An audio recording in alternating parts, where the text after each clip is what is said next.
Assalamualaikum warahmatullahi wabarakatuh. Salam rahayu, salam sejahtera bagi kita semua. Mugi Allah paring rahmat dan keberkahan bagi kita semua. Lalu ada pertanyaan seperti ini, Mbah. Bagaimana cara menetralisir atau mengeluarkan santet atau teluh yang dikirim lewat makanan, Mbah? Tetapi akan Mbah bahas secara logika dan sepengetahuan Mbah saja ya. Nah, kita bahas ya. Pertama, yang namanya santet, guna-guna atau teluh, jika tidak bisa dimasukkan lewat udara, maka dilewatkan dengan perantara makanan. Dimana jika orang itu memakan sesuatu, berarti sudah ada persetujuan dan ada benda yang dimasukkan lewat benda kasar atau makanan. Karena kadang tidak sesuai, orang mau menyantet atau mungkin meneluh atau guna-guna lewat media gaib susah. Ya, terus diberikan media makanan. Nah, ini yang sering sekali deh. Nah, ketika lewat situ, terus apa yang terjadi, Mbah? Nah, pertama gini, ketika orang sudah tidak bisa anggaplah gini aja, anggaplah bentengnya kuat. Dari unsur udara kanan kiri atas bawah kan tidak bisa bisanya itu lewat media yang namanya adalah makanan atau mungkin sesuatu yang lewat mulut ya. Lewat udara ya susah gitu, tapi lewat perantara barang kasar itu lebih mudah. Nah, biasanya dimasukkan beberapa unsur seperti ya macam-macam ya. Ada makanan yang sudah dirajah, diisi, atau mungkin diberikan sesuatu jambi-jambi, atau mungkin sudah dirituali, atau mungkin dimasukkan benda ya. Benda di sini biasanya adalah benda semacam beras yang sudah dirituali, dan nanti atau mungkin makanan yang sudah diberikan ritual, di mana nanti itu sudah dikunci dan tidak bisa dideteksi oleh mungkin kodam atau mungkin orang yang memang di situ, hanya dukunnya atau orang yang menanam itu dan orang yang lebih tinggi ilmunya saja yang bisa mendeteksinya. Nah, ngeri ya, Mbah ya. Iya, ngeri deh. Nah, setelah sampai orang itu makan itu, ini seperti hipnotis ya. Ketika kita mau makan, berarti kan dimakan itu berarti kan ada persetujuan. Ketika kita mau menyandar dari udara, ketika tidak ada persetujuan untuk masuk ya nggak iso. Karena ada benteng itu kan mesti ada kuncinya kita kalau tok bisa masuk. Itu seperti itu Nah, makanya ini kalau makanan kan tidak, dia berada di balik benda kasar yang namanya entah nasi, entah roti, entah apalah yang bisa masuk lewat mulut. Nah, setelah masuk lewat mulut, dia masuk lolos gerbang, dia akan bekerja sesuai dengan program atau perintah si pengirimnya.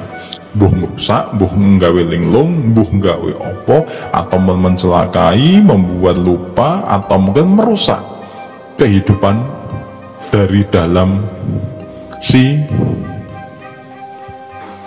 korban ini. Nah, ini Nah, kalau sudah di dalam ini susah Nah, ini susah. Mengeluarkan gampang enggak, kalau kita sudah punya pagar itu malah susah. Ibaratnya orang itu kalau sudah punya kerangkeng kurungan ya, barang lebu itu kalau kita mengambil mah susah, tapi kalau dari luar masuk itu susah, tapi sudah masuk juga mengeluarkan susah. Kayak ibaratnya kita itu punya kurungan manuk ning jobo, kita mau nangkap burung, ketika burung itu mau masuk itu ditangkap juga susah, masukkan burung ke situ. Tetapi begitu burung itu masuk, dimasuki sangkar, nangkapnya juga susah, karena di dalam itu kan juga dia tuh ibaratnya mau berenangan ditangkap juga susah, kecuali kurungannya digebrek, manuk kelengger diambil. Nah, itu perumpamaan ya, seperti itu Nah, terus nanti seperti apa, Mbah? Nah, biasanya kalau sudah masuk seperti itu, ketika diri kita kuat, tidak akan berpengaruh tetapi bendanya ada, yang dikirim ada, memang tidak bisa berbuat apa-apa alias terkunci. Nunggu kita lemah saja, dia akan menyerang kita. Nah, lalu kalau sudah seperti itu, Mbah, bagaimana mengeluarkannya? Nah, kadang ada ungkapan seperti ini, wow, sebenarnya agama itu kuat, ngakoni ibadah kuat, kok nak hilang duit, ora iso tidak bisa. paling juga dia tetap ada di dalam tubuh tetapi tidak bisa berbuat apa-apa, paling seperti itu. Nah, cara mengeluarkannya adalah satu, ini ada 3 metode ya. Pertama, jika kita tidak bisa, kita minta bantuan kepada orang yang lebih tahu, ahli ruqyah, ahli spiritual, ilmu ahli kebatinan, atau mungkin ustadz ulama yang diberikan kelebihan oleh Gusti Allah bisa melihat atau mengatasinya. Nah itu yang pertama, itu sudah jelas ya.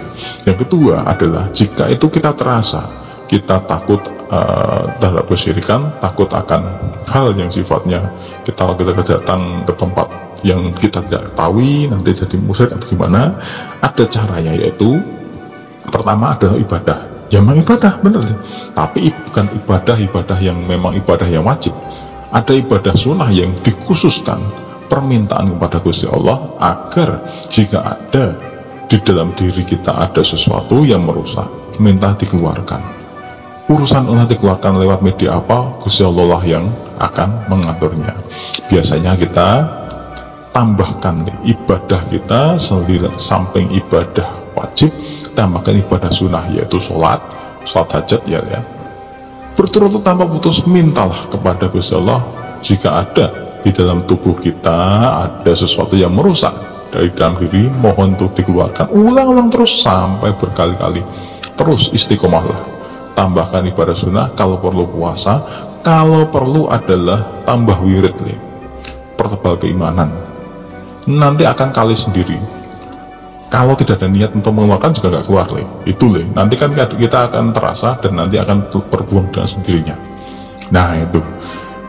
Yang ketiga adalah dengan menggunakan unsur lain dari dalam diri kita. Unsur lain. Nah, ini pada orang yang sudah profesional ya. Nah, profesional dalam arti orang yang memiliki ilmunya. Ketika ada sesuatu yang masuk yang tidak ketahui, ternyata sudah masuk, sudah merusak diri kita. Biasanya kita tahu, di dalam diri saya ada paku sama yang dikirim atau lewat orang, ataupun guna-guna yang bertujuan untuk merusak kehidupan saya.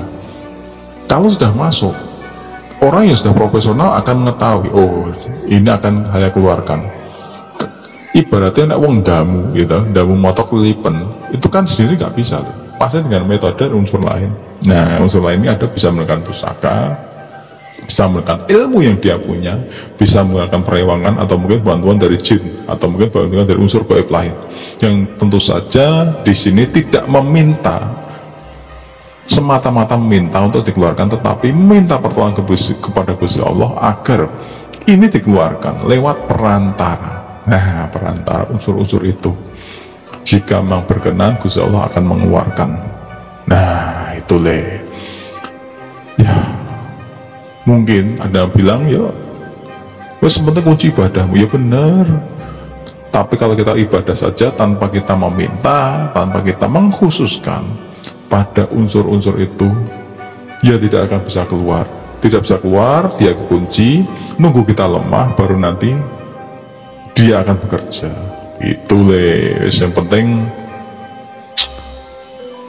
tugas kita adalah berusaha, berdoa, minta kepada Gusti Allah perlindungan, dan selalu berbuat baik kepada sesama. Nah itu tips untuk mengatasi dan membuang